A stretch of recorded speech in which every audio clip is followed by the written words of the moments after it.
Today is Super Tuesday. Millions of Americans are voting simultaneously in over 15 states across the United States to choose their candidates. Now, as far as the Republicans are concerned, it's clear who their presidential candidate for 2024 will be: Donald Trump. The rise of Trump reflects a global phenomenon. The hard right was once the fringe. Today it's gaining power and popularity across Europe, Latin America and Asia. Now, in Europe, nationalists of far-right parties are growing in France, Germany, Italy, the Netherlands, Belgium, Switzerland, Austria, Hungary, Poland and even Finland and Sweden. What explains the phenomena of the rising right? Joining me to discuss this are Ambassador Anil Trigunayat, Abhijit Iyer Mitra and my colleague Deepak Bhadana. Ambassador Trigunayat, welcome to the News9 Plus Show. Ab ki baar Trump sarkar. Well, as you know, Sandeep, it is, as you mentioned also, that this is a phenomena which has become quite intrinsic to the Western political landscape. Right.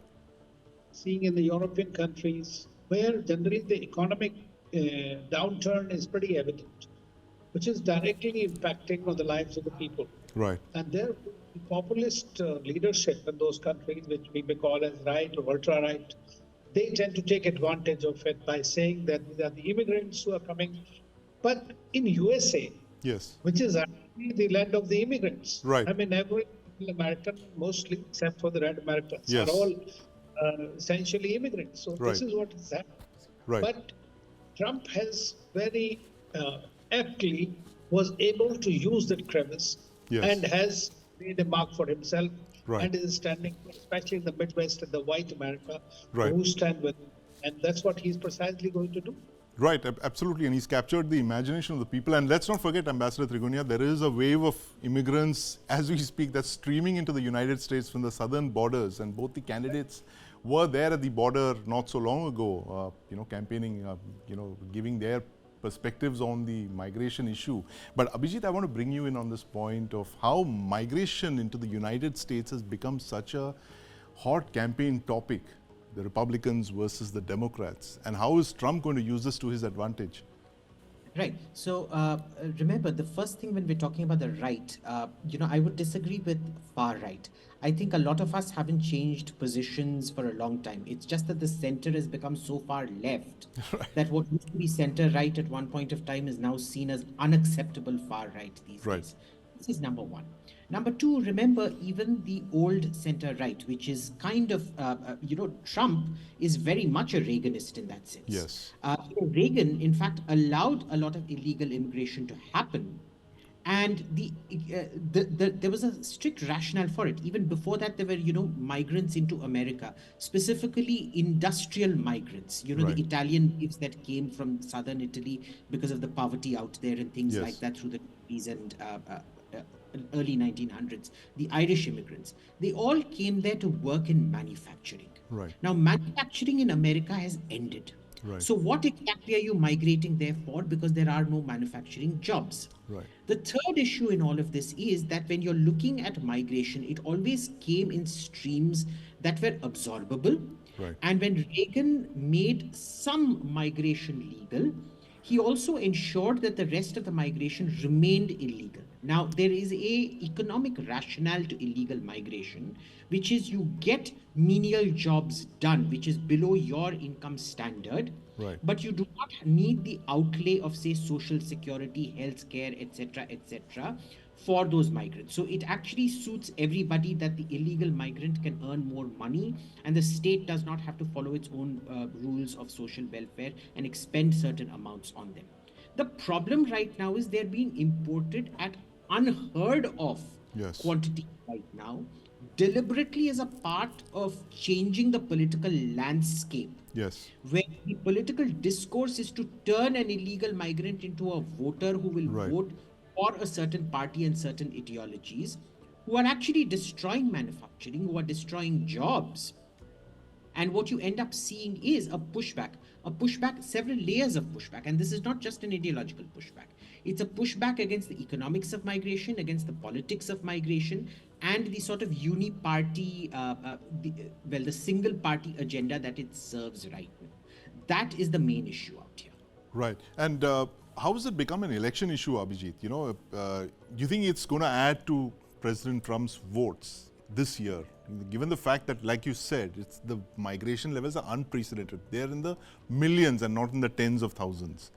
Sandeep, I'm not too sure it's going to change the result, because you need to look at the kind of institutional capture that the Democrats have carried out. Right. We saw it during the last election where, votes, several votes were uncounted. There was huge amounts of uncertainty about other voters and things like that. A lot of it was mail-in ballot where you don't have to ensure voter ID. Right now, they don't even want you to ask for voter ID when you come to vote. So essentially what you're doing is ballot box stuffing, right? So there is a sort of pushback, but is the pushback going to be enough to counter the number of immigrant imports that have happened? That is the question. Right. The second issue is they took Trump very lightly in 2016. Yes. Not going to make that mistake again. They pulled out all the stops, legal, illegal, whatever, in 2020. They are going to do that again in this election. I will be surprised if the American establishment ever lets Trump win. Mark my words, even if he wins a popular vote this time, he will lose the election. I think what you're going to witness is some kind of constitutional crisis of sorts this time round. Right. Very interesting there, Deepak. Constitutional crisis, and I think we should mark this conversation and keep it for November 2024, right? When, as Abhijit mentioned, there's surely going to be some crisis. The other empire is not going to let Trump come back a second time. What are your thoughts? I think there was a constitutional crisis the previous time as well, and in fact, if you look at the last few elections in the US, almost every time the verdict has been challenged. Yes. Either in the courts and popularly, in public forums. But my question for the gentleman here is, how do you equate the rise of Trump and the unique aspects of American right wing today with the other right-wingers that are, coming up across the globe? It's a global phenomenon, it's a all global the way from phenomenon. Indonesia to Italy to Hungary. Absolutely. There's So a whole what are the list of commonalities countries here? And Ambassador what is Trigunayat, the you want to take underlying that case? question? Why is this happening? The rise of the right across the world, especially in Europe, which is again facing unprecedented immigration. And when Europe goes right, it goes right in a most extreme way. It goes right in a way that we remember for centuries. Yeah. The very fundamental dimension and the aspect to it, in my view, is the economic stress that these countries are facing. Their economic decline and the impact this time of Russia-Ukraine war has a great impact on the people here. Now, in that case, when there are the employment opportunities are getting scarce, manufacturing jobs have already moved out to China or elsewhere, and therefore they have not kept pace with the technological advances as well. At the same time, I think they are lagging. Military-industrial complex, which has only thrived, that is the United States, out of these wars. So, but rest of the people, where are they?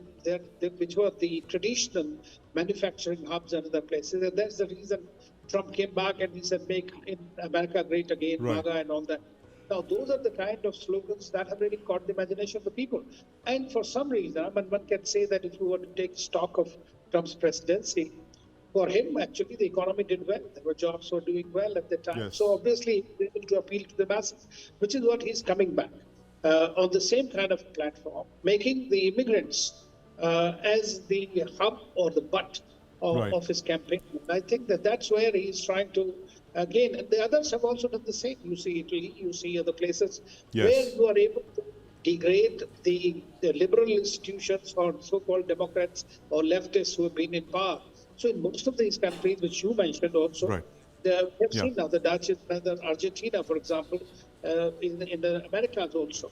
So it is happening nearly in every part of the world, but mostly in the prosperous part of the world, where we see that the people are beginning to realize that they have to be I would say, if not ultra-nationalist, at least go to the very nationalist who is really in letter and in spirit, I would so to say, so that they look after their own people who are there in a better way. I mean, that's precisely the only fundamental reason that is catching up. Secondly, they have seen that the Biden presidency, for example, has had a lot of let us during this presidency. They are seeing, and on the contrary, the Trump comes out and he has a very big constituency which is supporting him. And ironically, the large number of them even feel that the last elections were basically taken away. And as Abhijit was also mentioning, that there is a deep state at work, Yes. which works in very strange ways in the country.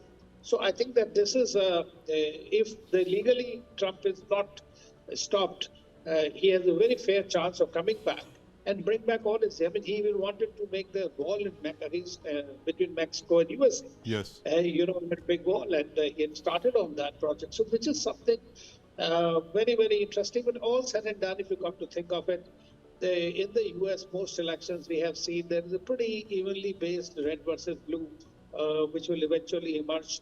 Streaming on News9 Plus. News is now content. Subscribe and get free vouchers.